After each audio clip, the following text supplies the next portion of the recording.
സ്വർലോകരുടെയും ഭൂലോകരുടെയും അധോലോകരുടെയും സകല മുഴങ്കാലും മടങ്ങുവാൻ യോഗ്യനായ നമ്മുടെ കർത്താവായ യേശുക്രിസ്തുവിന്റെ നാമത്തിൽ എല്ലാ വിശുദ്ധന്മാർക്കും ക്രിസ്തീയ വന്ദനങ്ങൾ അറിയിക്കുന്നു. കർത്താവായ യേശുക്രിസ്തുവിനെ മരിച്ചവരുടെ ഇടയിൽ നിന്നും മടക്കി വരുത്തിയ ആടുകളുടെ വലിയ ഇടയനായ നമ്മുടെ കർത്താവിൻ്റെ നാമം വാഴ്ത്തപ്പെടട്ടെ. സ്വർഗസ്ഥ പിതാവിന് മഹത്വവും സ്തുതിയും അർപ്പിക്കുന്നു.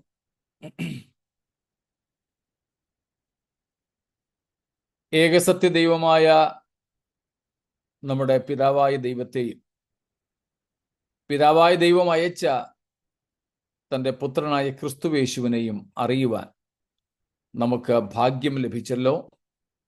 നമ്മുടെ ജീവിതത്തിലെ അനേകം ഏറ്റവും വലിയ ഭാഗ്യങ്ങളിൽ ഒന്നാണ് ഏകസത്യ ദൈവത്തെ അറിയാൻ നമുക്ക് ഭാഗ്യം ലഭിച്ചു എന്നുള്ളത്.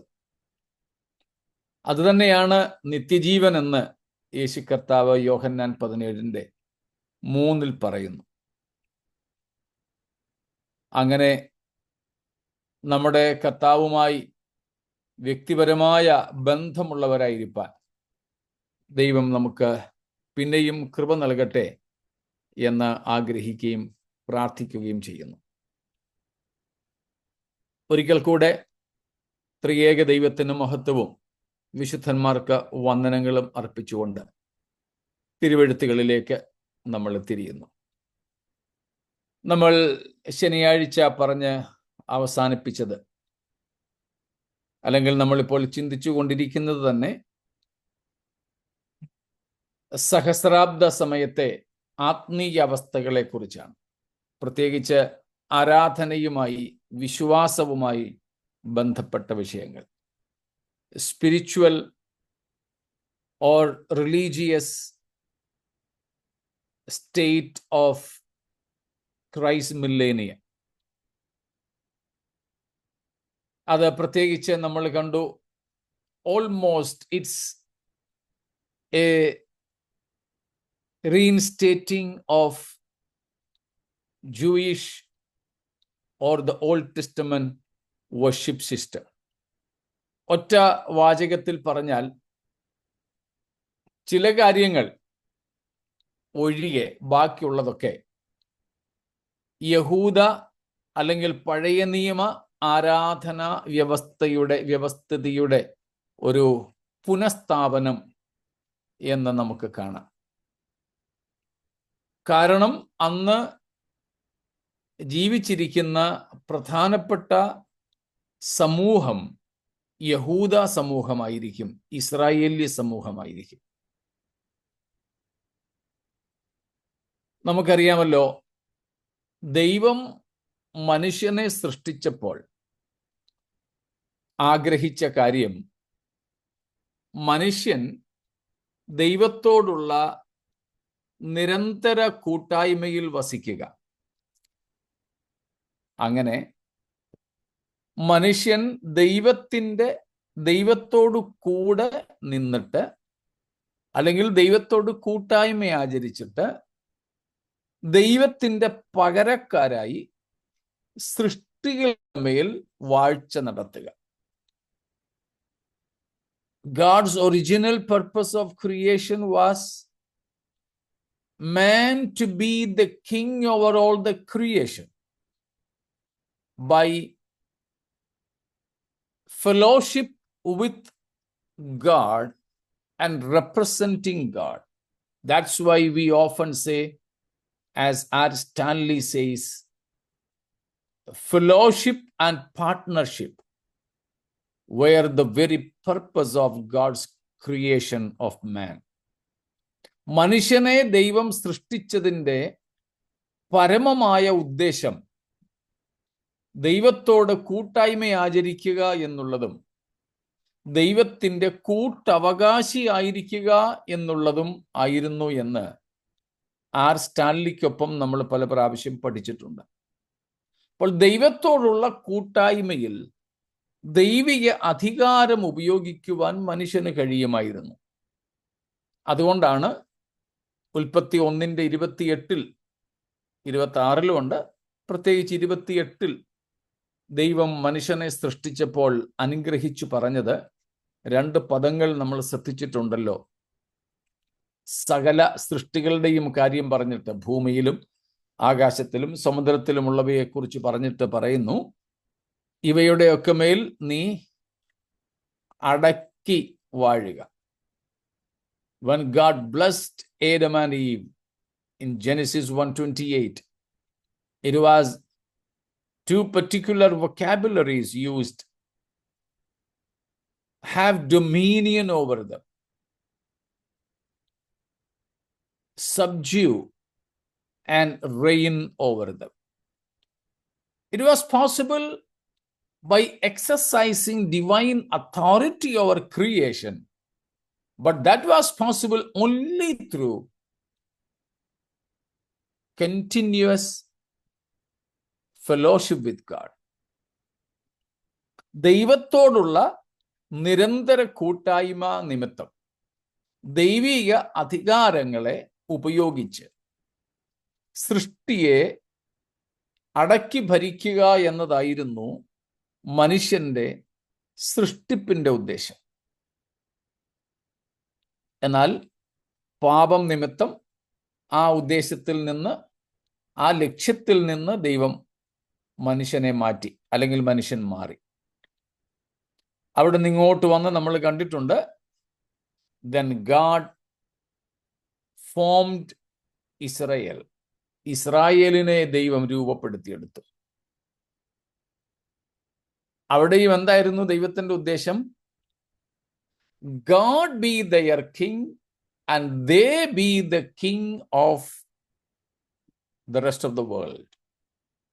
ദൈവം അവരുടെ രാജാവായിരിക്കുക, അവർ ലോകത്തിന് രാജാക്കന്മാരായിരിക്കുക.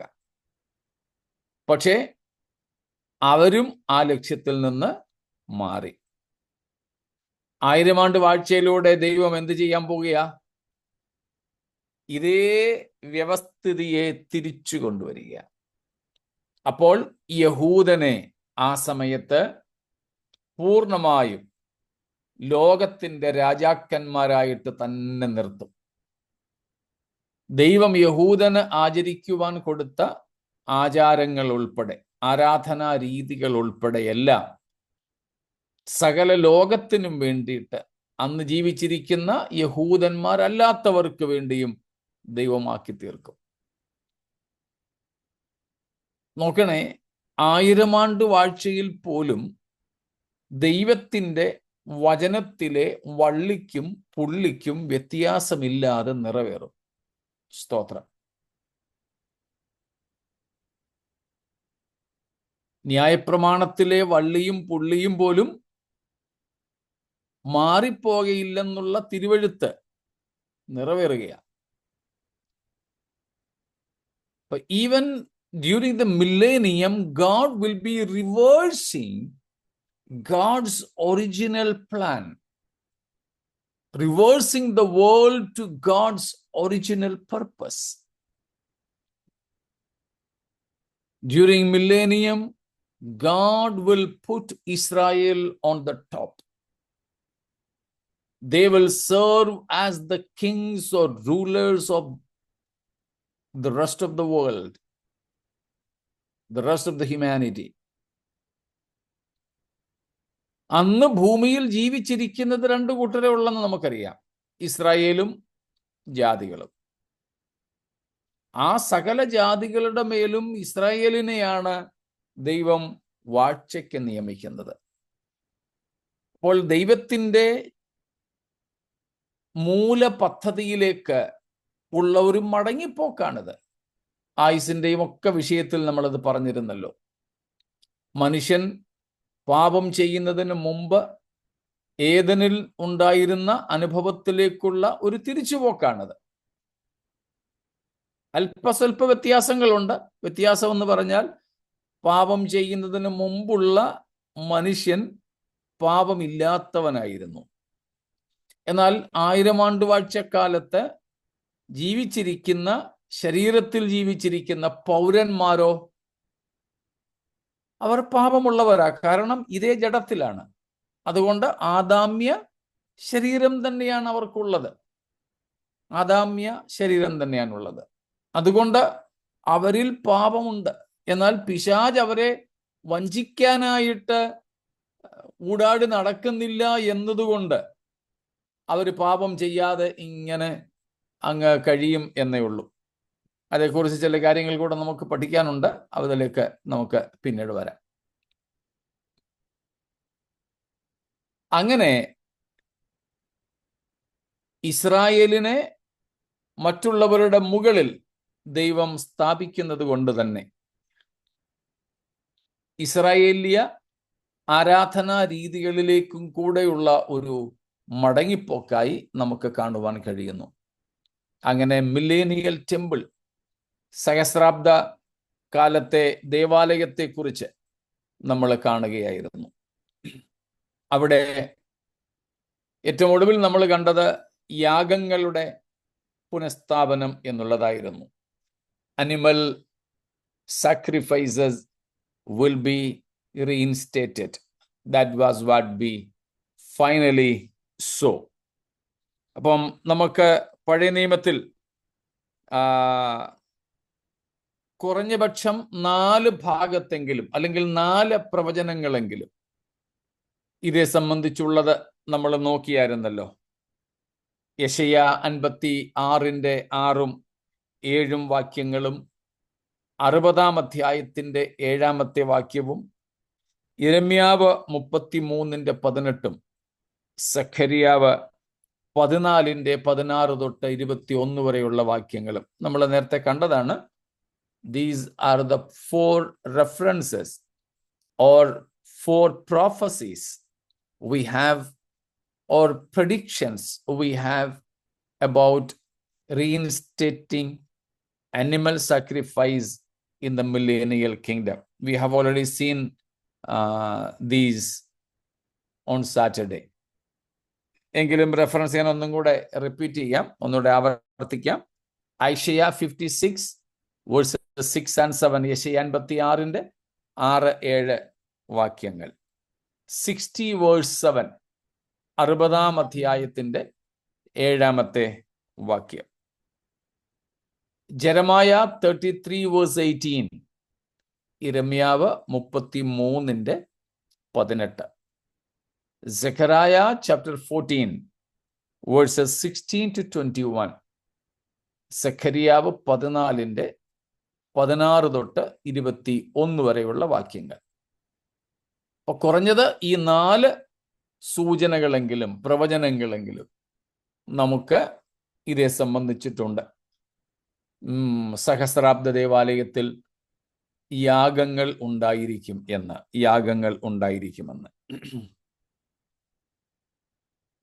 യെരുശലേം ദേവാലയത്തിൽ, അതായത് സഹസ്രാബ്ദ ദേവാലയത്തിൽ മുൻപുണ്ടായിരുന്ന ദേവാലയങ്ങളിലെ പല ഉപകരണങ്ങളും കാണുകയില്ല.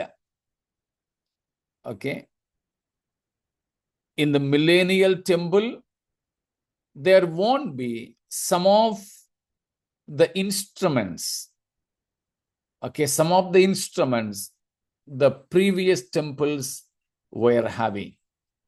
മുൻപുള്ള ദേവാലയങ്ങളിൽ സമാഗമന കൂടാരം മുതൽക്ക് AD 70-ൽ നശിപ്പിക്കപ്പെട്ട ദേവാലയം വരെ ഉണ്ടായിരുന്ന ദേവാലയങ്ങളിലെ പല സാമഗ്രികളും ഈ സഹസ്രാബ്ദ ദേവാലയത്തിൽ കാണത്തില്ല. പക്ഷേ the brazen altar will be there. ഈ പിച്ചള യാഗപീഠം, താമ്ര യാഗപീഠം ഉണ്ടായിരിക്കും എന്നുള്ളതാണ് നമ്മളിപ്പോൾ പഠിച്ചുകൊണ്ടിരുന്നത്.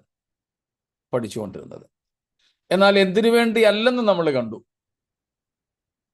പാപപരിഹാരത്തിനോ പാപത്തിന്റെ പ്രായശ്ചിത്തത്തിനോ വേണ്ടി അല്ല. കാരണം അതിനുള്ള പ്രായശ്ചിത്തം ക്രിസ്തു തൻ്റെ യാഗത്താൽ നടത്തിക്കഴിഞ്ഞു. ഇനിയും പാപത്തിനൊരു പ്രായശ്ചിത്തം ശേഷിക്കുന്നില്ല. ആവശ്യമില്ല. പിന്നെന്തിനാണെന്ന് നമ്മൾ കണ്ടല്ലോ, ഓർമ്മയുണ്ടായിരിക്കുമല്ലോ. യേശു ക്രിസ്തുവിനെ നിവർത്തിക്കപ്പെട്ട പരമയാഗത്തിന്റെ ഓർമ്മയ്ക്കായിട്ട്. ഓർമ്മപ്പെടുത്തൽ. നമ്മൾ തിരുവത്താഴം ആചരിക്കുന്നത് പോലെ ഏതാണ്ട് അതേ ഉദ്ദേശത്തോടുകൂടെ അന്ന് അക്ഷരീയമായ യാഗങ്ങൾ ഉണ്ടായിരിക്കും, ക്രിസ്തുവിന്റെ യാഗത്തെ ഓർമ്മപ്പെടുത്തുന്നതായിട്ട്. രണ്ടാമത്,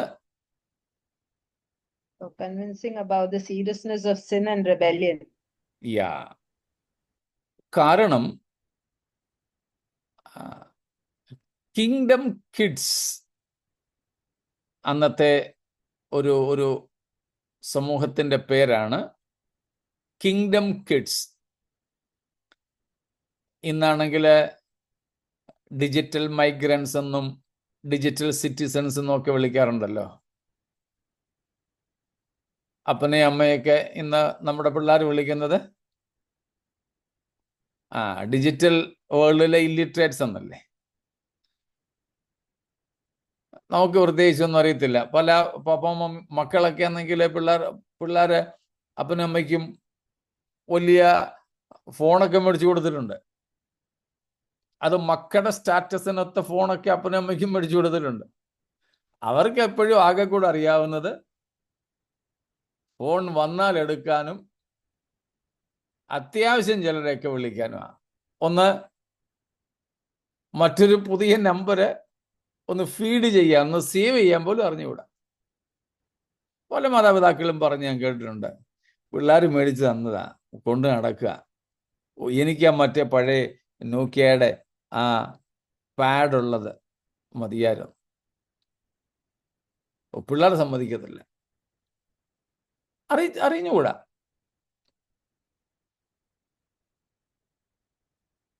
ഇങ്ങനെ ഈ ഫോണിൽ വരുന്ന മറ്റ് പല സംഗതികളും അവിടെ ഇവിടെയൊക്കെ പിടിച്ചു കുത്തി അബദ്ധത്തിലായ മാതാപിതാക്കളും ഉണ്ട്. ഒത്തിരി മെസ്സേജുകളൊക്കെ വരും. ചുമ്മാ ചിലപ്പോൾ അവിടെ കുത്തിയതൊന്നും ആയിരിക്കത്തില്ല, കുത്തു കൊണ്ടതവിടെ. അതുകൊണ്ട് അബദ്ധം പറ്റിയവരൊക്കെ ഉണ്ട്. അങ്ങനെയുള്ളവരെ എനിക്കറിയാം. വല്ലാത്ത അബദ്ധങ്ങൾ പറ്റിയവരുണ്ട്. പൈസ പോയവരുണ്ട്, കേസുകളിൽ കൊടുക്കപ്പെട്ടവരുണ്ട്, അപമാനം സംഭവിച്ചവരുണ്ട്. അപ്പം അങ്ങനെയൊക്കെ നമ്മൾ ഈ കാലത്തെ കുട്ടികളെയൊക്കെ വിളിക്കുന്നത് പോലെ സഹസ്രാബ്ദ രാജ്യത്തിൽ ജനിക്കുന്ന കുട്ടികളെ, പ്രത്യേകിച്ച് ജാതികളുടെ മക്കളെ പൊതുവെ വിളിക്കുന്ന പേരാണ് kingdom kids, born during the millennial kingdom. സഹസ്രാബ്ദ വാഴ്ചക്കാലത്ത്, പ്രത്യേകാൽ സഹസ്രാബ്ദത്തിലേക്ക് പ്രവേശനം കിട്ടുന്ന ജാതികൾക്ക് ജനിക്കുന്ന മക്കൾ കിങ്ഡം കിഡ്സ്. അവരും ഞാൻ ആദ്യം പറഞ്ഞതുപോലെ ഏത് ശരീരത്തിൽ തന്നെയാണ്? ജഡത്തിലാണ്. ആഡമിക് ബോഡി, ആദാമ്യ ജഡത്തിൽ തന്നെയാണ് അവർ. അതുകൊണ്ട് അവരിലും പാപമുണ്ട്. അവർക്കും ഇതിനു ശേഷമുള്ള ദൈവത്തിൻ്റെ നിത്യരാജ്യത്തിലേക്ക് പ്രവേശിക്കണമെങ്കിൽ പുതുജനനം കൂടിയേ തീരൂ. വീണ്ടും ജനനം സംഭവിക്കണം, ക്രിസ്തുവിനെ സ്വീകരിക്കണം, ക്രിസ്തുവിന് വിധേയപ്പെടണം, അല്ലെങ്കിൽ പറ്റില്ല. അപ്പോൾ അവർക്ക് ഈ വിധമായ പാപത്തിൻ്റെ ഗാംഭീര്യം, ഗൗരവം മനസ്സിലാക്കി കൊടുക്കുന്നതിനും രക്ഷയുടെയും പാപമോചനത്തിൻ്റെയും ആവശ്യം അവരെ അറിയിക്കുന്നതിനും വേണ്ടി നിരന്തരം ഈ യാഗങ്ങൾ ആവശ്യമായിട്ട് വരും. അതാണ് നമ്മൾ കണ്ടത്. അടുത്തത്, പാപജടത്തിൽ വസിക്കുന്ന മനുഷ്യരെ പാപത്തെക്കുറിച്ച് ഓർമ്മപ്പെടുത്തി പാപവിമോചകനായ ക്രിസ്തുവിങ്കിലേക്ക് അടുപ്പിക്കുക.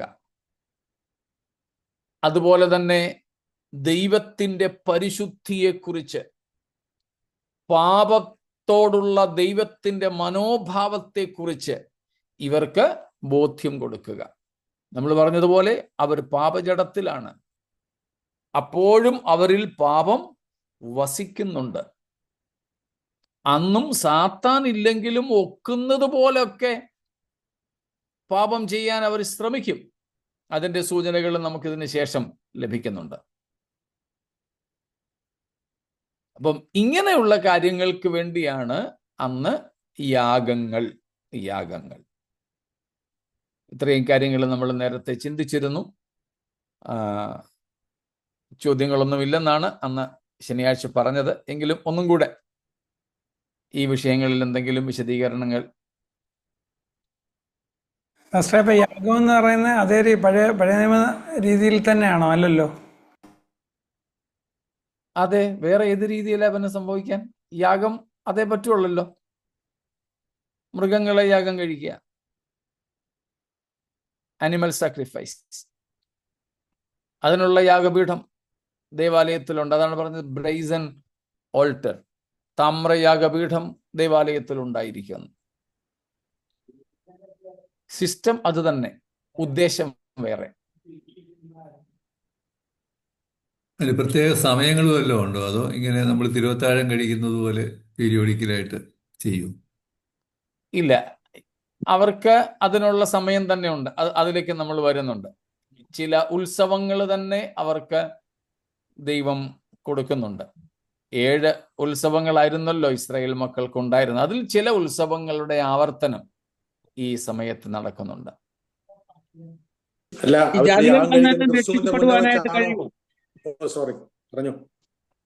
എന്തോ ഈ ജാതികൾക്ക് അന്ന് രക്ഷയുടെ അനുഭവത്തിലേക്ക് കടന്നു വരുവാനായിട്ട് കഴിയുമോ? തീർച്ചയായിട്ടും. ആ ബോധ്യമാണ്. അതുകൊണ്ടാണ് നമ്മൾ നേരത്തെ പറഞ്ഞത് the Jews will serve as the missionaries to the Gentile world. യഹൂദന്മാർ അന്ന് ജാതീയ ലോകത്തിന് സുവിശേഷകന്മാരെ പോലെ ആയിരിക്കുമെന്ന് നമ്മൾ കഴിഞ്ഞ ക്ലാസ്സിൽ പഠിച്ചതുകൊണ്ട് ഇതിലൂടെ ഈ സന്ദേശമാണ് ജഡത്തിൽ വസിക്കുന്ന ജാതികളായവർക്ക് കൊടുക്കുന്നത്, പ്രത്യേകിച്ച് പുതിയ തലമുറയ്ക്ക്. കാരണം നമ്മൾ കണ്ടു, ജനസംഖ്യാ വർധനവ് ധാരാളം ഉണ്ടായിരിക്കും. അവർക്കാർക്കും ഈ മില്ലേനിയത്തിൽ ജനിച്ചത് കൊണ്ട് സംഭവങ്ങൾ അറിയണമെന്നൊന്നുമില്ല.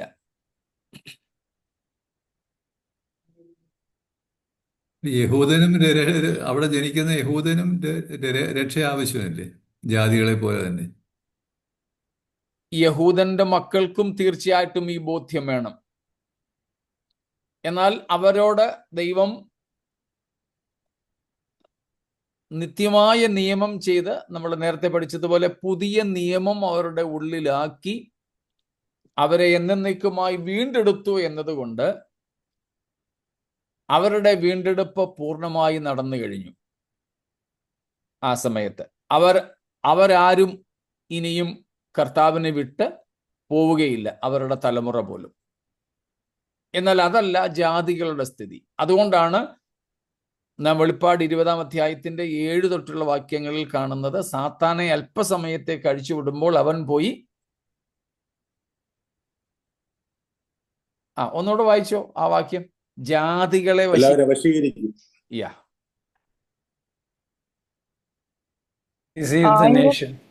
1000 ആണ്ട് കഴിയുമ്പോഴും സാത്താനെ തടവിൽ നിന്ന് അഴിച്ചുവിടും. അവൻ ഭൂമിയുടെ 4 ദിക്കിലുമുള്ള ജാതികളായി സംഖ്യയിൽ കടൽപ്പുറത്തെ മണൽ പോലെയുള്ള ഗോഗ് മാഗോഗ് എന്നിവരെ യുദ്ധത്തിനായി കൂട്ടിച്ചേർക്കേണ്ടതിന് വശീകരിപ്പാൻ പുറപ്പെടും. കണ്ടോ, യഹൂദന്മാർ അതിലില്ല. എന്നാൽ ഈ 1000 ആണ്ട് കർത്താവിൻ്റെ എല്ലാ നന്മകളുടെ വാഴ്ചയുടെ നന്മകളും അനുഭവിച്ച ജാതികൾ, ആ ജാതികൾ എന്ന് പറയുന്നത് അധികവും സഹസ്രാബ്ദത്തിൽ ജനിച്ച കിങ്ഡം കിഡ്സ.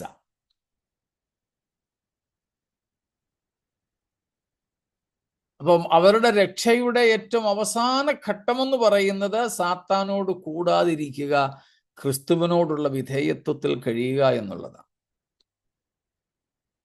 പക്ഷെ അങ്ങനെ വരുമ്പം പാസ്റ്ററെ, ഈ മൃഗങ്ങളെ സാക്രിഫൈസ് ചെയ്യണം. Already Jesus paid the price on the cross. അതല്ലേ ഹോസ്പിറ്റലൈസ് ചെയ്യുന്നത് ജ്യൂസ് പോയിട്ട്? ആന്നു. അതിന്റെ ഓർമ്മപ്പെടുത്തലാണ് ഈ യാഗങ്ങൾ എന്നാണല്ലോ നമ്മളൊക്കെ പറഞ്ഞത്.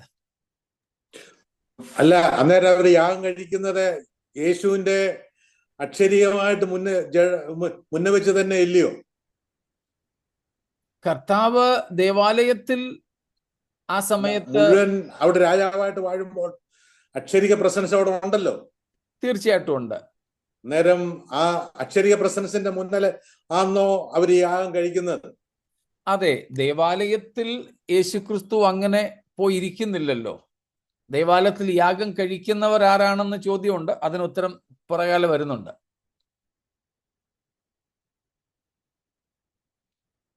അപ്പോ അവര് ഈ ജാതികളെ ഓർമ്മപ്പെടുത്തുന്നു. ഈ യാഗങ്ങളിലൂടെ അന്നത്തെ ജാതികൾക്ക്, അവിടെ ജനിച്ച ജാതികളുടെ തലമുറകൾക്ക് ഈ ബോധ്യം നൽകുന്നു. ക്രിസ്തു അവിടെ ഉണ്ടായിരിക്കട്ടെ. അപ്പോൾ തന്നെ ഇതിനെക്കുറിച്ചൊന്നും അറിഞ്ഞുകൂടാത്ത ജാതികളാണ്. ക്രിസ്തുവിനെക്കുറിച്ച്, ക്രിസ്തുവിൻ്റെ യാഗത്തെക്കുറിച്ച് അറിഞ്ഞുകൂടാത്ത അന്ന് അവിടെ ജനിച്ച കുഞ്ഞുങ്ങൾ, അവർ പിന്നീട് വളരുന്നു, 1000 ആണ്ടോളം അവർ ജീവിച്ചിരിക്കുന്നു. അപ്പോൾ അവിടെ ജനിച്ചവർ, അവർക്ക് ഇതിനെക്കുറിച്ച് ബോധ്യമില്ലാത്തത് അന്നത്തെ യഹൂദന്മാർ അവർക്ക് ബോധ്യം നൽകുന്നു, പ്രചരിപ്പിക്കുന്നു, സുവിശേഷം അറിയിക്കുന്നു. അതിൻ്റെ അന്തസത്ത ക്രിസ്തു തന്നെയാണ്. അതല്ലാതെ രക്ഷയ്ക്കൊരു മാർഗവും ഇല്ല. അത് നമ്മൾ കണ്ടു. പണ്ട് ക്രിസ്തുവിൻ്റെ ക്രൂശീകരണത്തിന് മുമ്പായിരുന്നിട്ട് കൂടെ രക്ഷയ്ക്ക് വേറെ മാർഗം ഉണ്ടായിരുന്നില്ല. ഇപ്പോഴും അത് തന്നെ. അവർ പുറകോട്ടൊന്നും നോക്കുന്നു എന്ന് മാത്രമേ ഉള്ളൂ, നമ്മളെ പോലെ തന്നെ. കുറെ കൂടെ കാര്യം എളുപ്പമാണ് ക്രിസ്തു അവിടെ ഉള്ളത് കൊണ്ട്. ക്രിസ്തുവിനെ അവർക്ക് കാട്ടിക്കൊടുക്കാം. അപ്പൊ പിന്നെ യാഗം അതേ രീതിയിൽ നടത്തുന്നത് എന്തിനാണെന്നുള്ളതാണ് ഇപ്പോഴത്തെ അത് തന്നെയാണ് പറഞ്ഞത്. ക്രിസ്തുവിന്റെ ഇന്ന് നമ്മൾ തിരുവത്താഴം എന്തിനാ ആചരിക്കുന്നേ? അത് മനസ്സിലായി. പക്ഷേ അതുപോലെ തന്നെ ഫിസിക്കലായിട്ട് കാളയും ആടിനെയും ഒക്കെ ഇറക്കണോ എന്നുള്ളതാണ് ചോദ്യം. അതെ, അതാണ് വ്യവസ്ഥ ഇപ്പം വന്നിരിക്കുന്നത്. ഇപ്പം തിരുവഴുത്തിൽ കുറഞ്ഞത് 4 ഭാഗത്തെങ്കിലും നമുക്ക് പ്രവചനമായിട്ട് നൽകപ്പെട്ടിരിക്കുന്ന അറിവതാണ് അങ്ങനെ തന്നെ സംഭവിക്കുമെന്ന്. So, Pastor, for these kingdom kids, Jesus is king, alle. He is there. So now they will have to know him as savior too. Should know. Yeah, they have to know him as savior too. Of course. They should know, and they should be loyal to his saviorhood, his lordship. അതാ പാസ്റ്ററെ, അങ്ങനെ അറിയാമെങ്കിൽ പിന്നെ എന്തിനാണ് യാഗം? അറിയണമെന്നാ പറഞ്ഞത്. അറിയാൻ വേണ്ടിയാണിത്. അതിന്റെ ഗൗരവം മനസ്സിലാക്കണം. അപ്പൊ നമുക്ക് രക്ഷയുടെ അനുഭവം കർത്താവ് ഇപ്പോൾ തന്നത് അതേ രീതിയിൽ അറിയാനൊക്കത്തില്ലേ എന്നുള്ള അതാണ് മനസ്സിലാവാത്ത ആ ഒരു കോൺട്രഡിക്ഷൻ. അന്ന് ഞാൻ പറഞ്ഞല്ലോ, യഹൂദന്മാർക്ക് വേണ്ടിയാണ് പ്രധാനമായും ഈ സഹസ്രാബ്ദം. മനുഷ്യരിൽ അവരാണ് അവിടുത്തെ പ്രധാനപ്പെട്ട പ്രജകളിൽ, 2 കൂട്ടം പ്രജകളിൽ ഒന്നാം തരക്കാരെന്ന് വേണമെങ്കിൽ പറയാം. അവർക്ക് മോശയിക കാലത്ത് പ്രമാണിക്കാൻ കഴിയാതെ ഇരുന്ന ന്യായപ്രമാണത്തെ, പഴയ നിയമത്തിൻ്റെ വ്യവസ്ഥകളെ പൂർണ്ണമായും പാലിച്ച് അനുസരിച്ച് നിവർത്തിക്കുന്നതിനുള്ള ഒരു കാലഘട്ടം കൂടിയാണിത്. അന്ന് അവർക്ക് അനുസരിക്കാൻ കഴിയാതിരുന്നത് ഇന്ന് അവർക്ക് അനുസരിക്കാനായിട്ട് സാധിക്കുന്നു. ഇന്ന് മീൻസ് സഹസ്രാബ്ദത്തിൽ അവർ ജാതികളോട് ക്രിസ്തുവിനെ കുറിച്ച്, ക്രിസ്തുവിൻ്റെ മശിഹാത്വത്തെക്കുറിച്ച് രാജ്യത്വത്തെക്കുറിച്ച് അറിയിക്കുന്ന സന്ദേശവാഹകരായും തീരുന്നു. ആ സന്ദേശം അവർക്ക് പ്രദർശനപരമായിട്ട് കാട്ടിക്കൊടുക്കുകയും ചെയ്യുകയാണ് ഇവിടെ. ഇന്ന് നമുക്ക് വിശ്വാസം മതി. ഇന്ന് നമുക്ക് വിശ്വാസം മതി.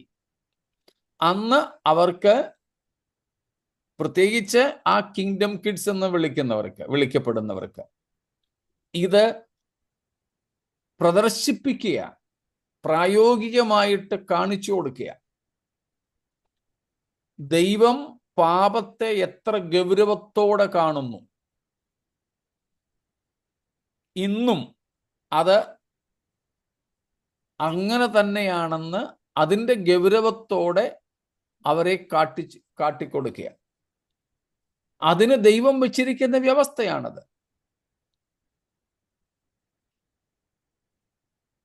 അല്ല, അതുപോലെ സകല സൃഷ്ടികളും മനുഷ്യപുത്രന്റെ വീണ്ടെടുപ്പിന് വേണ്ടി കാത്തിരിക്കുക. അവര് ഞരങ്ങി വീണ്ടെടുപ്പ് കഴിഞ്ഞാൽ പിന്നെ അവരുടെ സർവ്വ കഷ്ടങ്ങളും തീർന്നു എന്നൊക്കെ നമ്മൾ പഠിപ്പിക്കുകയും, പിന്നെ ഈ ഒന്നും അറിയാത്ത മൃഗത്തെ കൊല്ലുന്നെന്ന് പറയുന്നതും തമ്മിലുള്ള ആ കമ്പാരിസം നമ്മൾ അന്നേരം അതെങ്ങനെ മാച്ച് ചെയ്യും? എല്ലാം മനുഷ്യപുത്രന്റെ വീണ്ടെടുപ്പോടുകൂടി സർവ്വതും പഴയ പോലായി തീരുമെന്ന് പറഞ്ഞാൽ പിന്നെ ഈ യാഗങ്ങളും കൊലയൊക്കെ രക്തച്ചൊരിച്ചിലൊക്കെ അവിടെ വരുമ്പോൾ നമ്മുടെ സാധാരണ മനുഷ്യബുദ്ധിക്ക് അതെങ്ങനെ മനസ്സിലാക്കാം എന്നേ ഉള്ളൂ. അത് നല്ലൊരു ചോദ്യമാണ്.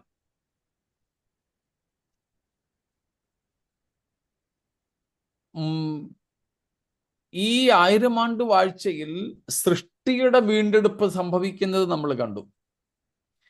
അത് ഈ 1000 ആണ്ട് വാഴ്ച മുഴുവനും അങ്ങനെയാണ്.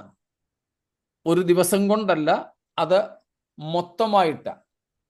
അതെങ്ങനെ? അതിനുശേഷം നമ്മൾ നോക്കുകയാണെങ്കിൽ ഈ 1000 ആണ്ട് വാഴ്ചയ്ക്ക് ശേഷം ഈ മുഴുപ്രപഞ്ചത്തെയും കർത്താവ് എന്ത് ചെയ്യുന്നുണ്ട്? അഗ്നിയാൽ റെനോവേറ്റ് ചെയ്ത് ശുദ്ധീകരിച്ചെടുക്കുന്നുണ്ട്. എന്ന് വെച്ചാൽ ഈ നീങ്ങിപ്പോകുന്നതിനെ മുഴുവനും ദൈവം നീക്കിക്കളയുന്നു. നീക്കമില്ലാത്ത, ഇളക്കമില്ലാത്ത ഒരു രാജ്യത്തിന്റെ സ്ഥാപനത്തിന് വേണ്ടി. അപ്പോൾ ഈ 1000 ആണ്ട് വാഴ്ച സൃഷ്ടിയുടെ വീണ്ടെടുപ്പിന് വേണ്ടിയാണ് എന്ന് പറയുന്നതിൻ്റെ അർത്ഥം സൃഷ്ടിയിൽ പിന്നെ യാതൊരു നഷ്ടവും അല്ലെങ്കിൽ ഇതുപോലെയുള്ള കാര്യങ്ങൾ നടക്കുന്നില്ല എന്നുള്ളതല്ല. പാപത്തിൻ്റെ ശാപത്തിൽ നിന്ന് സൃഷ്ടിയെ വീണ്ടെടുക്കുക. അത് പൂർണ്ണമാകുന്നത് എപ്പോഴാണ്? 1000 ആണ്ട് വാഴ്ചയുടെ ഒടുവിൽ ഈ നീങ്ങിപ്പോകുന്നതിനെ, ശാപഗ്രസ്തമായതിനെ മുഴുവനും മാറ്റിയിട്ട്. ഇപ്പൊ കണ്ടോ, സൃഷ്ടി ദ്രവത്വത്തിന്റെ ദാസ്യത്തിൽ നിന്ന് വിമോചനം പ്രാപിക്കുക എന്ന് റോമർ 8 നമ്മൾ കഴിഞ്ഞ ദിവസങ്ങളിലൊക്കെ പഠിച്ചത്. ആത്യന്തികമായിട്ട് എന്താ സംഭവിക്കാൻ പോകുന്നത്? തീയാൽ ഇവയെല്ലാം നശിപ്പിക്കപ്പെടാൻ പോവുകയാണ്. തീയാൽ ഇവയെല്ലാം നശിപ്പിക്കപ്പെടുന്നതിലൂടെ, അല്ലെങ്കിൽ ന്യായം വിധിക്കപ്പെടുന്നതിലൂടെ മാത്രമാണ് ആ വീണ്ടെടുപ്പ്, ദ്രവത്വത്തിന്റെ ദാസ്യത്തിൽ നിന്നുള്ള വിമോചനം സൃഷ്ടികൾക്ക് ലഭിക്കുന്നത്. മനസ്സിലായോ? ദ്രവത്വത്തിന്റെ, റോമർ 8:18 തൊട്ട് നമ്മൾ കഴിഞ്ഞ ദിവസങ്ങളിലൊക്കെ പഠിച്ചു. സൃഷ്ടി ദ്രവത്വത്തിന്റെ ദാസ്യത്തിൽ നിന്നും വിമോചിപ്പിക്കപ്പെടുക, അതുപോലെ മായയ്ക്ക് കീഴ്പ്പെട്ടിരിക്കുന്ന അവസ്ഥയിൽ നിന്നും വിമോചിപ്പിക്കപ്പെടുക. വിമോചനമാണ് അവിടെ liberation. Liberation from futility as well as decay. How it is possible, or when it is consummated? It's consummated when God will renovate all these cursed earth, even the universe, by fire, and by establishing a new heaven and a new earth. And therefore, until that happens, these things are possible. ഈ സൃഷ്ടികൾക്ക് ദ്രവത്വത്തിന്റെ ദാസ്യത്തിൽ നിന്ന് മോചനം 1000 ആണ്ട് വാഴ്ചയുടെ തുടക്കം മുതൽ അത് പൂർണ്ണമാകുകയല്ല. അത് പൂർണ്ണമാകുന്നത് അഗ്നിയാലുള്ള ശുദ്ധീകരണം കഴിയുമ്പോഴാണ്. പാപത്താൽ ശപിക്കപ്പെട്ട ഈ പ്രപഞ്ചത്തിന് തന്നെ മാറ്റം വരുത്തുന്നു. 2 പത്രോസ് 3:5 നമ്മൾ കാണുന്നു, ദൈവത്തിന്റെ വചനത്താൽ പണ്ടത്തെ ആകാശവും ഭൂമിയും സൃഷ്ടിക്കപ്പെട്ടു. 2, ആ ആകാശം ആ ഭൂമി അതേ വചനത്താൽ ജലപ്രളയത്തിൽ മുങ്ങി നശിച്ചു. 3, അതേ വചനത്താൽ ഇന്നത്തെ ആകാശവും ഭൂമിയും തീയ്ക്കായി സൂക്ഷിക്കപ്പെട്ടിരിക്കുന്നു. അപ്പോൾ ആ തീയാലുള്ള ശുദ്ധീകരണം നടക്കുന്നത് വരെ സൃഷ്ടികളുടെ വീണ്ടെടുപ്പ് പൂർണ്ണമാകുന്നില്ല. ഇത് ശാപഗ്രസ്തമായ ഭൂമിയാണ്. അപ്പോൾ തന്നെ ഇപ്പം ജോയ്കുട്ടിച്ചൻ ചോദിച്ചതുപോലെ, അപ്പോൾ അവിടെയും ഒന്നും അറിഞ്ഞുകൂടാത്ത നിഷ്കളങ്കമായ മൃഗങ്ങളെ രക്തച്ചൊരിച്ചിലിലൂടെ യാഗം കഴിക്കുന്നു എന്ന് വരുമ്പോൾ ഈ വീണ്ടെടുപ്പ് സൃഷ്ടികൾക്ക് ലഭിക്കുന്നില്ലല്ലോ എന്നതൊരു ന്യായമായ ചോദ്യം. അപ്പോൾ തന്നെ നമ്മൾ നോക്കേണ്ടത്, ഏദനിൽ പോലും പാപം ചെയ്യുന്നതിന് മുമ്പ് ഏദനിൽ പോലും മനുഷ്യർക്ക് ഭക്ഷണം കഴിക്കണമായിരുന്നു. ഇവിടെ 1000 ആണ്ട് വാഴ്ചയിലും മനുഷ്യർക്ക് ഭക്ഷണം കഴിക്കേണ്ടതുണ്ട്. അപ്പം അവര് ഭക്ഷിക്കുന്ന, അവര് കൃഷി ചെയ്യുന്ന, അല്ലെങ്കിൽ അവരുടെ കൃഷിയും അവരുടെ വിളവെടുപ്പും അതുമൊക്കെ എന്തായിട്ട് വരുന്നുണ്ട്?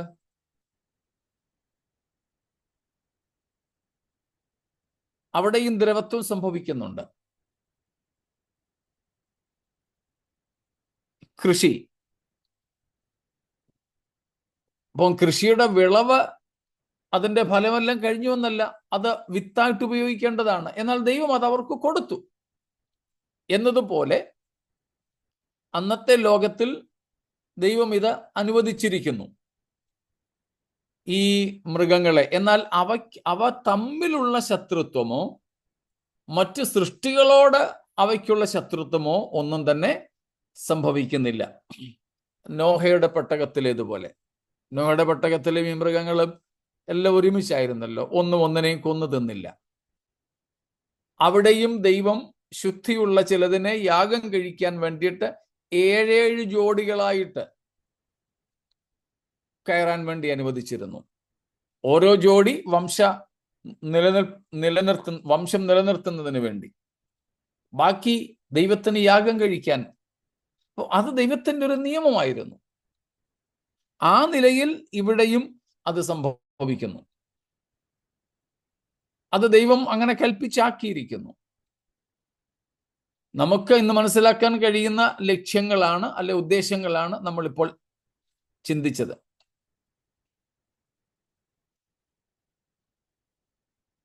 അപ്പോൾ ആ വീണ്ടെടുപ്പിന്റെ പൂർണ്ണത വരുന്നത് ഇതിന് നീക്കം വരുമ്പോൾ മാത്രമേ ഉള്ളൂ. അത് സഹസ്രാബ്ദത്തിന്റെ ഒടുവിലാണ്, നിത്യതയുടെ തുടക്കത്തിൽ മാത്രമേ ഉള്ളൂ. എന്നാൽ അതിനു മുമ്പ് മൃഗങ്ങളും അല്ലെങ്കിൽ സൃഷ്ടികളെല്ലാം ഒരുമിച്ചുള്ള ഹാർമണി, രമ്യമായ ഒരു ജീവിതം ദൈവം സാധ്യമാക്കുന്നു.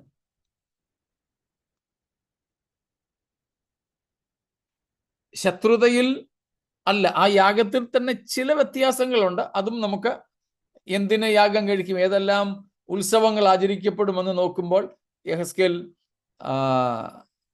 ഈ 40 തൊട്ട് 48 വരെയുള്ള അധ്യായങ്ങൾ അത് കാണുന്നുണ്ട്. അപ്പൊ സേറ്റനൊരു സ്വല്പസമയം വീണ്ടും അഴിച്ചു വിടുമല്ലോ. അതെ. ആ സമയത്ത് is it going to disrupt this harmony? Of course, not between the creation. ഈ സൃഷ്ടികൾ തമ്മിലുള്ള ആ ഹാർമണിയെ ബാധിക്കുന്നില്ല. എന്നാൽ അതിൻ്റെ പാരമ്യം, അതിൻ്റെ ക്ലൈമാക്സ് ആണ് നമ്മൾ കാണുന്നത്. ക്രിസ്തുവിനെതിരായിട്ട് അത്രയും വർഷങ്ങൾ ക്രിസ്തുവിൻ്റെ നന്മ അനുഭവിച്ച കടൽക്കരയിലെ മണൽ പോലെയുള്ള ജനസംഖ്യ തിരിയുന്നത്. അതിൻ്റെ ക്ലൈമാക്സ് അത്. സാത്താൻ ആ സമയത്ത് വേറൊന്നിനും സമയമില്ല. പശുവിനെയും പുലിയെയും തമ്മിൽ അടുപ്പിക്കാൻ, ചെന്നായെയും കുഞ്ഞാടിനെയും തമ്മിൽ അടുപ്പിക്കാൻ ആ സമയത്ത് പുള്ളിക്ക് സമയമില്ല. അവൻ അല്പസമയമുള്ളൂ. ആ സമയം കൊണ്ട് അവൻ പോയി ഈ മനുഷ്യരെ മുഴുവനും കൂടെ വശീകരിച്ച് ക്രിസ്തുവിനെതിരായിട്ട് അണിനിരത്തുക. അപ്പം അവരിലുള്ള പാപപ്രകൃതത്തിന്റെ അവസ്ഥയാണത്. അതിനവസരം, ഔട്ട്ബേഴ്സിന് സമയം കിട്ടിയപ്പോൾ, അതിനെ ഒന്ന് പുറത്ത് കാണിക്കാൻ അവസരം കിട്ടിയപ്പോൾ അവരത് ഉപയോഗിക്കുന്നു. അപ്പൊ സാത്താൻ ഇല്ലാതിരുന്നത് കൊണ്ട്, അവരെ വശീകരിക്കുന്നവൻ ഇല്ലാതിരുന്നത് കൊണ്ട് മാത്രം അവരടങ്ങിപ്പാർത്തതാണ്. അങ്ങനെയുള്ളവരെയും കൊണ്ട് നിത്യതയിലേക്ക് പോകാൻ കർത്താവിന് ഇഷ്ടമില്ല. നമ്മൾ ഇന്ന് പറയത്തില്ലേ, പാപം ചെയ്യാൻ അവസരം ഇല്ലാത്തത് കൊണ്ട് പാപം ചെയ്യാതെ ഇങ്ങനെ ഇരിക്കാൻ. അങ്ങനെയുള്ളവരെയും കൊണ്ട് നിത്യതയിലേക്ക് കർത്താവ് പോകുന്നില്ല. അന്ന് സാത്താൻ ഇല്ലാത്തത് കൊണ്ട് പാപം ചെയ്യുന്നില്ല. അങ്ങനെയുള്ളവരെയും കർത്താവിന് നിത്യതയിൽ വേണ്ട. അതിനുവേണ്ടിയാണ് അതിൻ്റെ അവസാന ഘട്ടത്തിൽ അങ്ങനെ ഒരു അവസരം സാത്താന് നൽകുന്നത്. അപ്പം ഇത്രയും നന്മയേറിയ ഭരണം ക്രിസ്തു രാജാവായി ഭരിച്ചിട്ടും യെരുശലേം ദേവാലയത്തിൽ തന്നെ പണ്ടത്തേതുപോലെ മനുഷ്യർക്ക് ചെയ്യാൻ കഴിയുന്ന തരത്തിലെ ആരാധനയുടെയും യാഗത്തിൻ്റെയും സാഹചര്യങ്ങൾ ഒരുക്കി കൊടുത്തിട്ടും, ഇത്രയും സാഹചര്യങ്ങൾ അവർക്ക് ഒരുക്കി കൊടുത്തിട്ടും, ക്രിസ്തു തന്നെ രാജാവായി ഭരിച്ചിട്ടും, ഈ കാര്യങ്ങളെല്ലാം ദൃശ്യമായി വളരെ ഭംഗിയായി അവർക്ക് പ്രദർശിപ്പിച്ച് നൽകിയിട്ടും ക്രിസ്തുവിനോടുള്ള പൂർണ്ണ വിശ്വസ്തതയിലേക്ക് മനുഷ്യന്റെ പ്രകൃതം എത്തുന്നില്ല എന്നുള്ളത് ഇവിടെ ദൈവം തെളിയിക്കുകയാണ്. അതിനുവേണ്ടിയാണ് ഈ യാഗത്തിന്റെ ഒരു സ്ഥാപനം വീണ്ടും സംഭവിക്കുന്നത്. നിങ്ങൾക്ക് വിശ്വാസം മാത്രം പോരെ. ഇന്നാണെങ്കിൽ നമുക്ക് കാണാനായിട്ടൊന്നുമില്ല, കേവലം വിശ്വാസം. ചരിത്രത്തിൽ വെളിപ്പെട്ടിട്ടുണ്ട് എന്നൊക്കെ നമ്മൾ പറയുന്നു. എല്ലാവർക്കും അതൊന്നും ഗ്രഹിക്കാൻ സാധിക്കുന്നില്ല. ഇന്ന് വേറെ ഒന്നും ദൃശ്യമായിട്ട് നമ്മുടെ മുമ്പിലില്ല. യെരുശലേം ദേവാലയം പോലും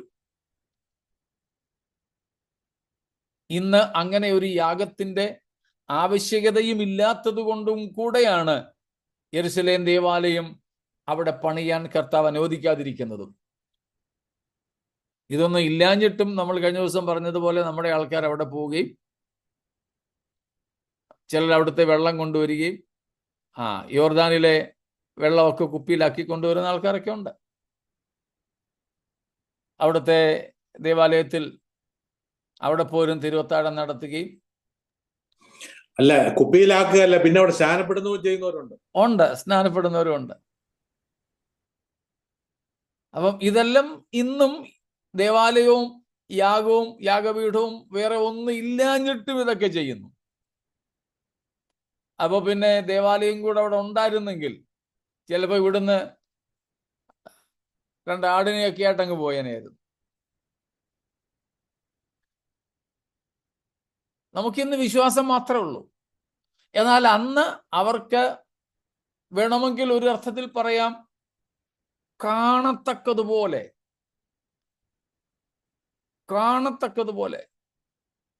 അവരുടെ കൺമുൻപിൽ ചെയ്യത്തക്കതുപോലെ കാര്യങ്ങൾ വീണ്ടും അനുവദിച്ചു കൊടുക്കുക.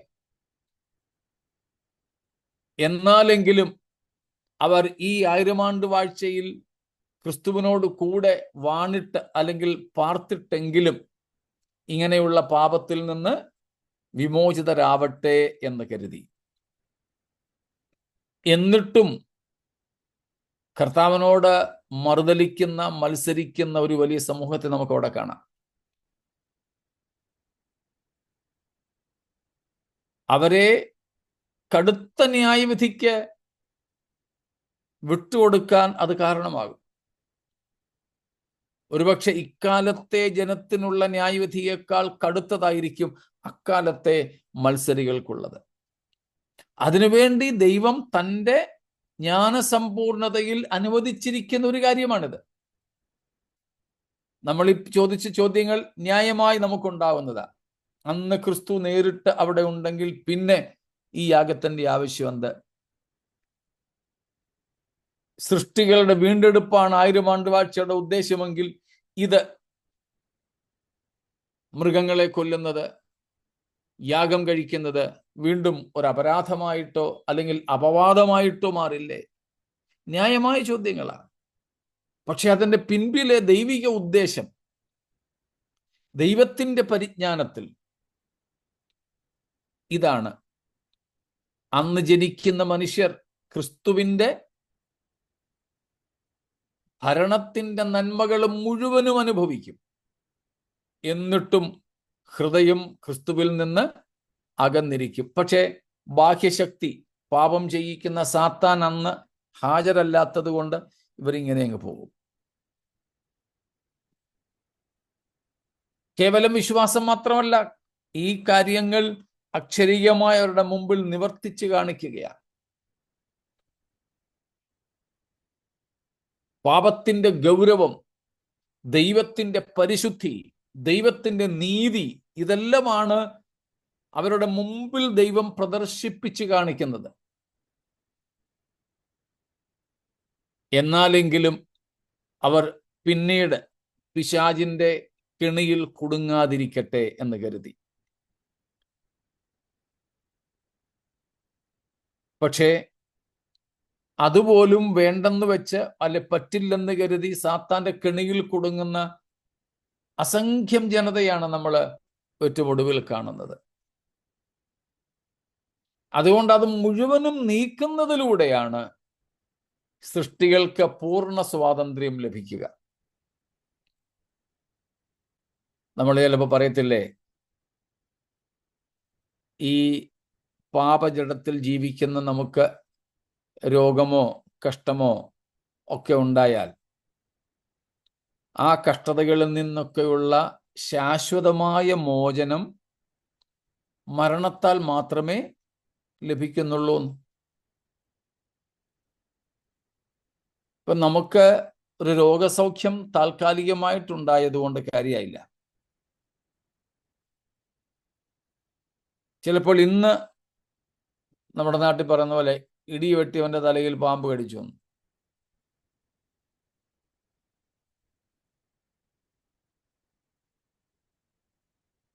ഇന്ന് ഒരു പ്രശ്നം മാറി അടുത്തതിലേക്ക്, അപ്പം ശൃംഖലയായിട്ട്, ചെയിനായിട്ട് ഇങ്ങനെ സംഭവിക്കുക. എന്നാൽ പൂർണ്ണമായ വിമോചനം ഒരു വ്യക്തിക്ക് അവന്റെ പ്രശ്നങ്ങളിൽ നിന്ന്, രോഗങ്ങളിൽ നിന്ന്, കഷ്ടങ്ങളിൽ നിന്നുണ്ടാകുന്നത് മരണത്താൽ മാത്രമാണ്. ഇതുപോലെ ഈ സൃഷ്ടികൾക്കും പൂർണ്ണ വിമോചനം എങ്ങനെയേ സംഭവിക്കുന്നുള്ളൂ? റെനോവേഷൻ ബൈ ഫയർ, അഗ്നിശോധനയാൽ മാത്രം. ഈ സൃഷ്ടികൾക്ക് ഈ ഇളക്കം വരുന്നതിന് മുഴുവനും മാറ്റം വരുത്തുന്നു. എന്നിട്ട് ഇളകാത്ത രാജ്യം സ്ഥാപിക്കുന്നു. അതുകൊണ്ട് അത് സംഭവിക്കുന്നത് വരെ മൃഗങ്ങളെ യാഗം കഴിക്കുക എന്നുള്ളത് ആ സൃഷ്ടികളുടെ വിമോചനം എന്ന ആശയത്തിന് വിപരീതമല്ല.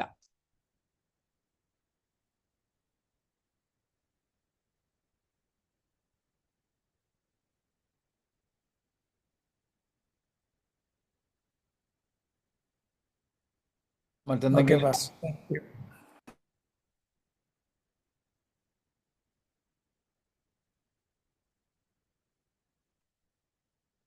അവിടെ ഭാഷ അന്ന് ഇന്ന് പുരോഹിതനും ഒക്കെ ഇരുന്ന് യാഗമൃഗങ്ങളെ വിൽക്കുകയും വാങ്ങിക്കുകയും തിരഞ്ഞെടുക്കുകയും ഒക്കെ ചെയ്യുന്ന പോലുള്ള പരിപാടി കാണും. ഇല്ല. കാരണം മൃഗങ്ങൾക്ക് ഭയങ്കര ഡിമാൻഡ് ആയിരിക്കുമല്ലോ നേരം. ഇല്ല, അന്ന് അങ്ങനെയുള്ള ഡിമാൻഡും അന്ന് ഇതൊക്കെ ചെയ്തുകൊണ്ടിരുന്നത് മഹാപുരോഹിതന്മാരും ഒക്കെയാ. അതെ, ഇന്ന് നേരം ആരാ ചെയ്യും? എന്നാ പിന്നെ നോക്കിയേക്കാം ഈ യാഗമൊക്കെ ആരാ കഴിക്കുന്നതെന്ന്. അല്ലാതെ ആർക്കും പോയി പശുവിനെ കൊണ്ടുപോയി വെട്ടിയിട്ട് പോരാൻ പറ്റുന്ന കാര്യമല്ലല്ലോ. ഊനമുള്ളതാ അല്ലെ അങ്ങനെയുള്ളതാ ഇങ്ങനെയുള്ളതാ പഴയ ഭാഷക്കറിയാം. അതുപോലുള്ള ഒരു അവസ്ഥ ഉണ്ടാകുമോ? നോക്കാം. അന്നത്തെ പ്രീസ്റ്റ്ഹുഡിനെ കുറിച്ച് നോക്കാം. The priesthood of millennium. ഒന്നിലധികം പേര് ആ കാര്യം ചോദിച്ചു. അന്നത്തെ ഈ ശുശ്രൂഷകളൊക്കെ ചെയ്യുന്നത് ആരാണെന്ന് നോക്കാം. എസേക്കിയേൽ 40:46, 40:46 ഒന്ന് വായിച്ചാട്ടെ. വടക്കോട്ട് ദർശനമുള്ള മണ്ഡപം യാഗപീഠത്തിന്റെ വിചാരകന്മാരായ പുരോഹിതന്മാർക്കുള്ളത്. ഇവർ യഹോവയ്ക്ക് ശുശ്രൂഷ ചെയ്യേണ്ടതിന് അടുത്തു ചെല്ലുന്ന ലേവ്യരിൽ സാദോക്കിന്റെ പുത്രന്മാർ ആകുന്നു. ആരാണ്? സാദോക്ക് എന്ന മഹാപുരോഹിതന്റെ പുത്രന്മാർ. 43:19, 43:19.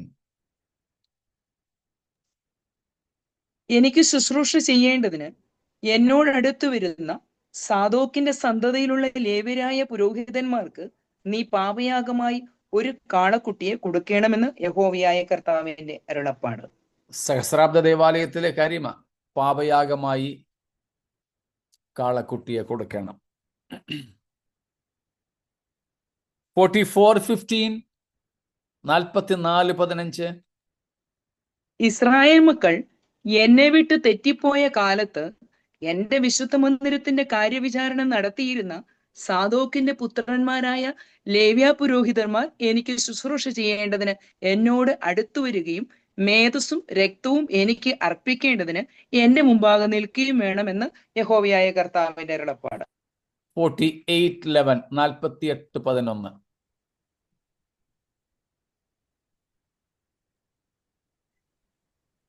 അത് എന്റെ കാര്യവിചാരണ നടത്തുകയും ഇസ്രായേൽ മക്കൾ തെറ്റിപ്പോയ കാലത്ത് ലേവ്യർ തെറ്റിപ്പോയതുപോലെ തെറ്റിപ്പോകാതിരിക്കുകയും ചെയ്ത സാദോക്കിന്റെ പുത്രന്മാരായി വിശുദ്ധീകരിക്കപ്പെട്ട പുരോഹിതന്മാർ ഉള്ളതായിരിക്കണം.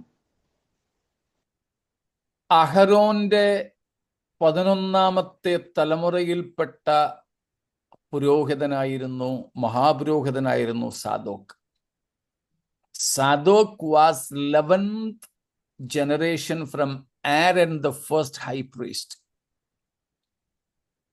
He was so much loyal to David. ദാവീദിനോട് ഏറെ വിശ്വസ്തത പുലർത്തിയ മഹാപുരോഹിതനായിരുന്നു താൻ. അതുകൊണ്ട് കർത്താവ് ഒരു വാഗ്ദത്തം കൊടുത്തിരുന്നവന്. So God promised him something during the time of David. 1 Samuel 2:35. 1 Samuel 2:35. 1 Samuel 2:35. 1 ശമൂവേൽ 2:35.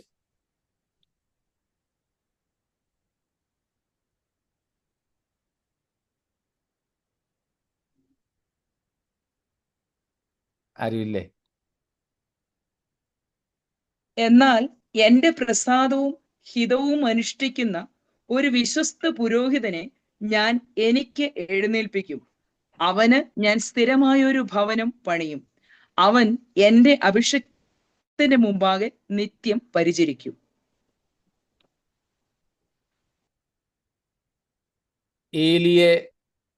ഏലിയുടെ കുടുംബത്തെയും അവരുടെ പാപം നിമിത്തം ഈ പുരോഹിത ശുശ്രൂഷയിൽ നിന്ന് മാറ്റിക്കളയുന്ന ഒരു ഭാഗമാണിത്. അതിന് പകരം മറ്റൊരാളിനെ എഴുന്നേൽപ്പിച്ച് ആ ശുശ്രൂഷ ഏൽപ്പിക്കുമെന്ന് ദൈവം ഏലിയോട് പറയുന്ന ഭാഗമാണ്. 1 Kings chapter 2:27. 1 രാജാക്കന്മാർ 2:27.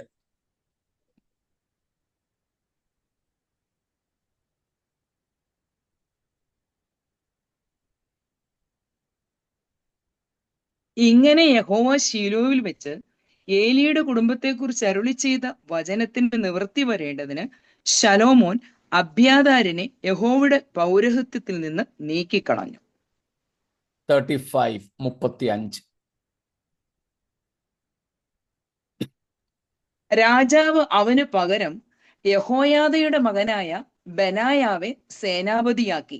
അബ്യാഥാരിന് പകരം സാദോക്ക് പുരോഹിതനെയും നിയമിച്ചു. ഈ പ്രവചനത്തിന്റെ നിവൃത്തിയാണ് സഹസ്രാബ്ദത്തിൽ സംഭവിപ്പാൻ പോകുന്നത്. ഇപ്പൊ ലേവ്യർ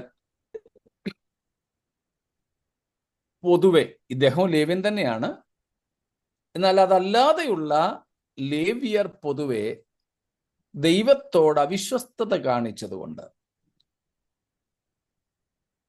ദൈവം ആ ശുശ്രൂഷയിൽ നിന്ന് അവരെ മാറ്റി. എന്നാൽ ദാവീദിന്റെ കാലത്ത് വിശ്വസ്തത പുലർത്തിയ, ജീവനെ പോലും പണയം വെച്ച് ദൈവിക പ്രമാണങ്ങൾക്ക് നിന്ന, ദൈവത്തിന്റെ തെരഞ്ഞെടുക്കപ്പെട്ട ദാവീദിനൊപ്പം നിന്ന സാദോക്കിനും കുടുംബത്തിനും തലമുറകൾക്കും ഈ നിത്യ പൗരോഹിത്യം വാഗ്ദത്തം ചെയ്തു. അതിൻ്റെ നിവൃത്തിയും അക്ഷരീയമായി നിറവേറുന്നത് ഈ സഹസ്രാബ്ദത്തിലാണ്. അതുകൊണ്ട് അവരായിരിക്കും ഈ ശുശ്രൂഷകളൊക്കെ നടത്തുന്നത്, സാദോക്കിന്റെ തലമുറ. അത് നമുക്ക് വേണമെങ്കിൽ ഇങ്ങനെ ചിന്തിക്കാം. മറ്റൊരിക്കൽ നമ്മൾ ചിന്തിച്ചിരുന്നല്ലോ, വീണുകിടക്കുന്ന ദാവീദ്യ കൂടാരത്തെ നിവർത്തും, എൻ്റെ അഭിഷിക്തനായ ദാവീദ് സിംഹാസനത്തിൽ ഇരിക്കുമെന്നൊക്കെ. അപ്പോൾ ക്രിസ്തു രാജാവായി ചക്രവർത്തിയായി ഭരിക്കുമ്പോൾ തന്നെ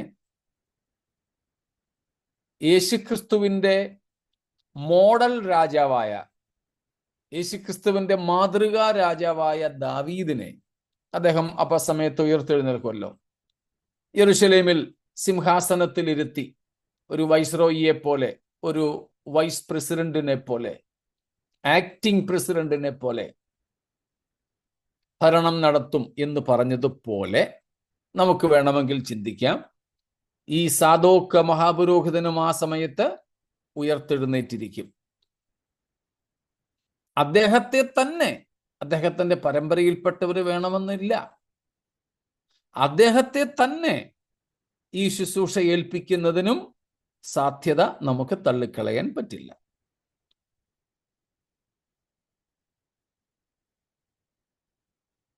ഇതാണ് യാഗത്തിനുള്ള ഒരു അല്ലെ യാഗം കഴിക്കുന്നതിനുള്ള വ്യവസ്ഥയായി ആര് യാഗം കഴിക്കുമെന്ന അന്നത്തെ പൗരോഹിത്യത്തെക്കുറിച്ച് പറയുന്നത്. ലേവ്യർ തന്നെയാണ്, ലേവ്യ കുടുംബത്തിൽ അല്ലെങ്കിൽ ഗോത്രത്തിൽപ്പെട്ടവർ തന്നെയാണെങ്കിലും, അഹരോന്യ കുടുംബത്തിൽപ്പെട്ടവരാണെങ്കിലും സാദോക്ക് കുടുംബമാണി ആയിരിക്കും അന്നത്തെ ശുശ്രൂഷകളുടെ നേതൃത്വം ദേവാലയത്തിൽ നടത്തുന്നത്.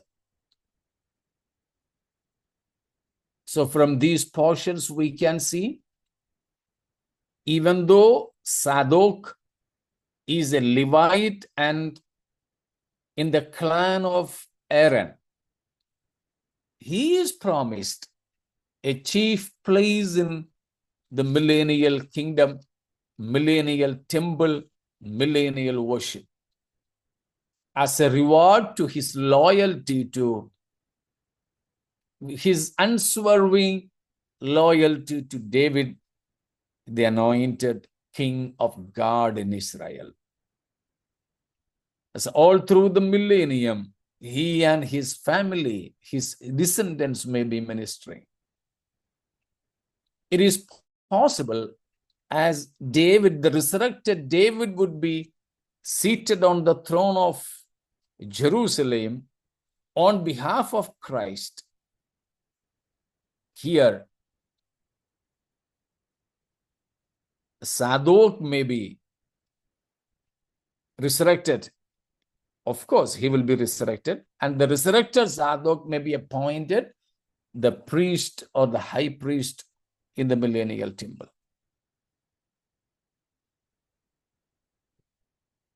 അതാണ് നാം അവിടെ കാണുന്നത്.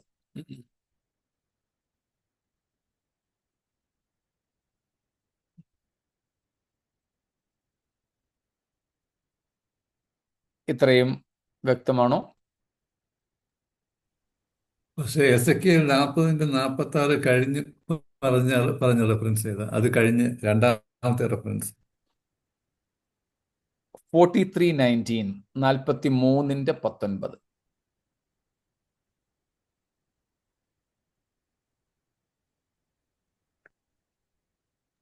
അപ്പോൾ ചുരുക്കി പറഞ്ഞു കഴിഞ്ഞാൽ ഈ 1000 ആണ്ട് കഴിഞ്ഞതിന് ശേഷം ഇസ്രായേലിൽ ആ കാലഘട്ടത്തിൽ ജനിക്കുന്ന കുഞ്ഞുങ്ങളടക്കം ബാക്കി ശേഷിക്കുന്ന ജാതികൾ എല്ലാവരും നിത്യതയിലേക്ക് പ്രവേശിക്കുമോ?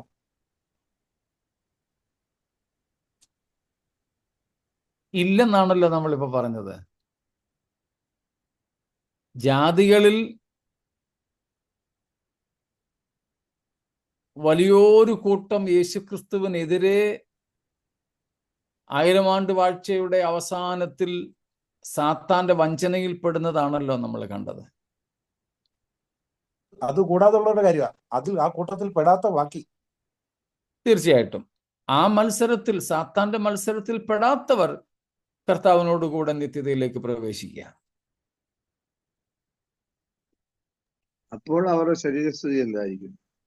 അപ്പൊ അവർ മരിക്കാതെ ഒരു രൂപാന്തരപ്പെടുമായിരിക്കും. അതെ, അതിന് നമുക്ക് 21, 22 അധ്യായം വരെ നിൽക്കാം. ജാതികളെ കുറിച്ച് അവിടെ പരാമർശിക്കുന്നുണ്ടല്ലോ. അന്നേരം നമുക്ക് ആ കാര്യം നോക്കാം. അവിടെ ആയിരിക്കും ഈ രോഗശാന്തിയൊക്കെ വരുന്നത്. അതെ.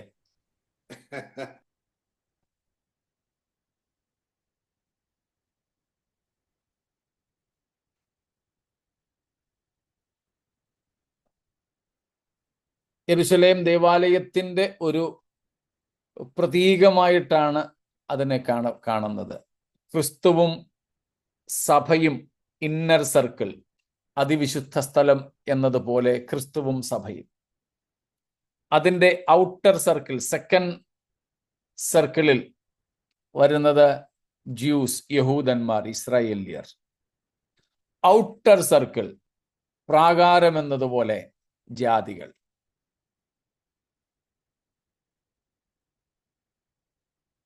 ആ ഒരു സ്ട്രക്ചറാണ്, ആ ഒരു എന്താണ് പറയുന്നത്, രീതിയാണ് നമുക്ക് അവിടെ കാണാൻ പറ്റുന്നത്. വിശദീകരണം നമുക്ക് അവിടെ വരുന്നത് കൊണ്ട് അല്പം കൂടെ ഒന്ന് കാത്തിരിക്കാം.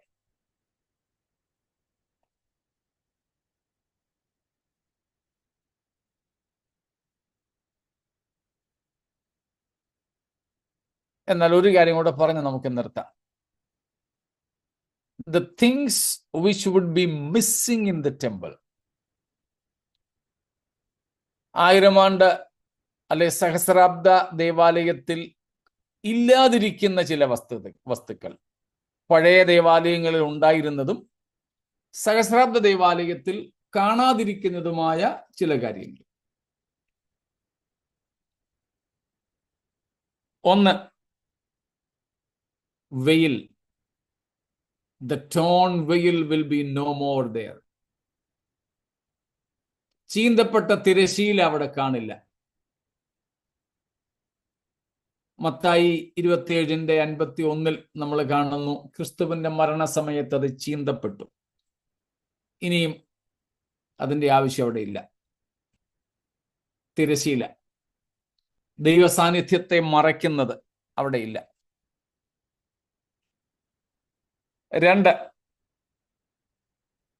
കാഴ്ചയപ്പത്തിന്റെ മേശ അവിടെ കാണില്ല. The table of the showbread. There won't be the table of showbread. കാഴ്ചയപ്പത്തിന്റെ മേശ. ഷോബ്രെഡിനെ കുറിച്ച് നമുക്കറിയാമല്ലോ. പ്രത്യേകിച്ച് യേശുക്രിസ്തുവിനെ ഓർമ്മപ്പെടുത്തുന്ന അപ്പമായി, വിശുദ്ധ അപ്പമായി അവിടെ വെച്ചിരുന്നതാണ്.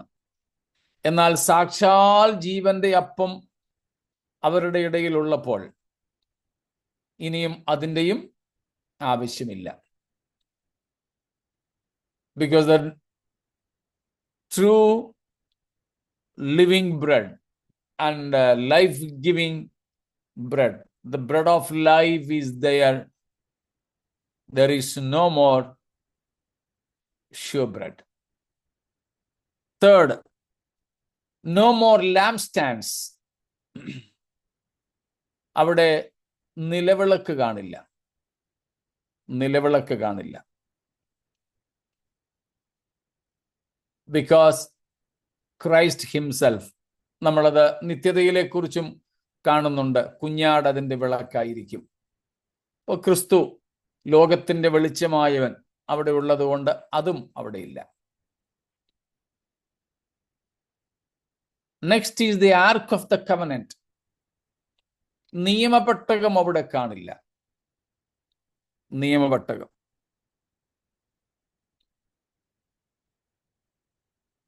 നിയമപെട്ടകത്തിന്റെ പ്രധാനപ്പെട്ട ഘടകമായിരുന്നല്ലോ the Shekinah or the presence of God.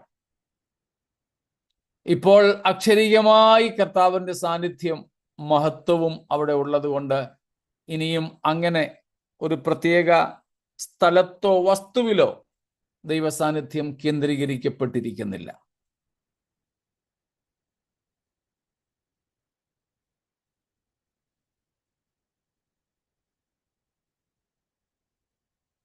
മറ്റൊന്നാണ് നമ്മൾ കഴിഞ്ഞ ദിവസം പഠിച്ച the eastern gate will be closed. കിഴക്കേ വാതിൽ അടഞ്ഞിരിക്കും എന്നുള്ളതും നമ്മൾ കണ്ടു. അതിലെ ഒരു പ്രധാനപ്പെട്ട ഘടകം നമ്മൾ എഹെസ്കേൽ 10-ാം അധ്യായത്തിൽ കണ്ടിരുന്നല്ലോ. കിഴക്കേ വാതിൽ വഴിയായിരുന്നു പഴയ ദേവാലയത്തിൽ നിന്നും ദൈവസാന്നിധ്യം അല്ലെങ്കിൽ മഹത്വം പോയത്. എന്നാൽ അത് ഇനിയും അടച്ചിരിക്കുമെന്ന് പറഞ്ഞാൽ no more departure of the Shekinah, the glory of God, as happened in the previous temples.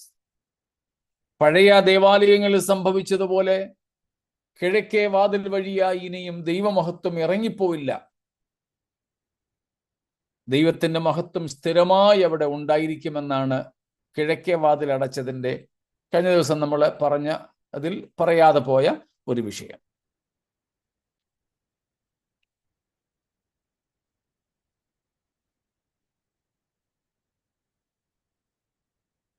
അപ്പം ഈ വിധ കാര്യങ്ങളൊന്നും ആ ദേവാലയത്തിൽ ഉണ്ടാവുകയില്ല. ഉള്ളതായിട്ട് നമുക്കിവിടെ എങ്ങും സൂചനകളില്ല.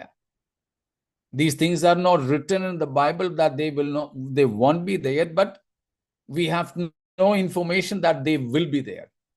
But we have the information, at least from 4 references, that there will be sacrifices, and therefore we have seen in the millennial temple there will be sacrifices. ഈ കാര്യങ്ങളൊന്നും ഇല്ലെന്നങ്ങ് എഴുതിയിട്ടില്ല. അതുകൊണ്ട് നമ്മൾ റെഫറൻസ് ഒന്നും ഇതിനെ കാണാഞ്ഞത്. ഇത് കാണത്തില്ല, ഇത് കാണത്തില്ലെന്നൊന്നും എഴുതിയില്ല.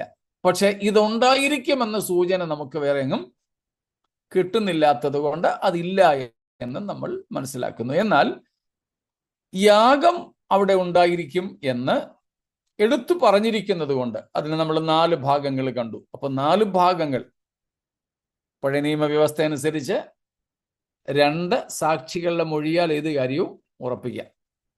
അപ്പൊ ഇവിടെ 2 അല്ല 4 റെഫറൻസുകൾ ഉള്ളത് കൊണ്ട് അത് അങ്ങനെ തന്നെ ആയിരിക്കുമെന്ന് നമുക്ക് ഉറപ്പിക്കാം.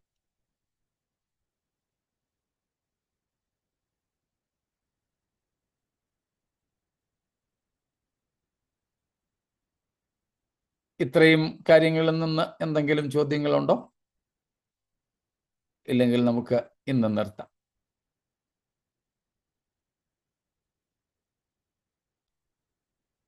സ്തോത്രം.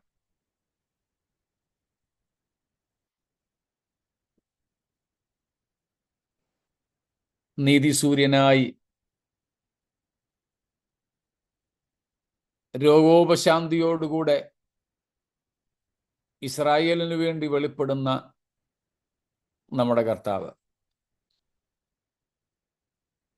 നമ്മുടെ ആത്മമണവാളനായി തൻ്റെ രക്തത്താൽ സമ്പാദിച്ച സഭയെ ചേർക്കുവാൻ താമസം വിനാ വരും എന്ന നമ്മുടെ പ്രത്യാശയ്ക്ക് ഭംഗം വരാതിരിക്കട്ടെ. അതായിരിക്കട്ടെ നമ്മുടെ ഈ ലോക ജീവിതത്തിലെ എല്ലാ സന്തോഷങ്ങളിലും സന്താപങ്ങളിലും നമ്മെ നയിക്കുന്ന ഘടകം. സ്തോത്രം. നമുക്കതിനു വേണ്ടി ഒരുങ്ങുകയും മറ്റുള്ളവരെ ഒരുക്കുകയും ചെയ്യാം. താമസം വിന കർത്താവ് താൻ ഗംഭീരനാദത്തോടുകൂടെ സ്വർഗത്തിൽ നിന്ന് ഇറങ്ങി വരുമ്പോൾ ഇവിടെ കയറി വരുവീൻ എന്ന ദൈവശബ്ദം കേൾക്കേണ്ടതിനും ക്രിസ്താനുരൂപരായി നാം തീരേണ്ടതിനും നമ്മെ തന്നെ നമുക്ക് ഒരുക്കാം. ഈ വചനങ്ങളാൽ ദൈവം നമ്മെ അനുഗ്രഹിക്കും.